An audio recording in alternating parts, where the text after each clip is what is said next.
நம்முடைய நாவு, நம்ம வாயிலிருந்து பேசுகிற ஒவ்வொரு வார்த்தை, அதுதான் நம்முடைய வாழ்க்கையை உறுதிப்படுத்தும். வேதத்தில் பார்க்குறோம், யாக்கோபு நிருபத்தில் நாம் எல்லோரும் அநேக விஷயங்களிலே தவறுகிறோம், ஆனால் ஒருவன் சொல் தவறாதவனாக இருக்கும் பொழுது அவன் ஒரு பூரண புருஷன் என்று பார்க்குறோம். அப்போ நம்முடைய வாயின் வார்த்தை தான் நம்மளை எந்த அளவுக்கு பூரண புருஷர் என்று சொல்லி காண்பிக்கிறது. அப்போது நம்முடைய இருதயம்தான் நல்லதையோ அல்லது கெட்டதையோ உருவாக்குகிற ஒரு எந்திரம், மெஷின்.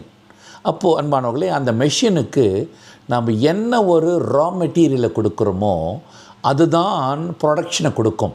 அப்போ பார்த்திங்கன்னா நாம் எந்த அளவுக்கு அதாவது பார்க்கிற பார்வைகள், கேட்கிற காரியங்கள், இவையெல்லாம் தான் நம்முடைய இருதயத்தில் போய் ஸ்டோரேஜ் ஆகி அது நமக்கு அதனுடைய பிரதிபலிப்பை வெளிப்படுத்தி கொண்டு வரும்.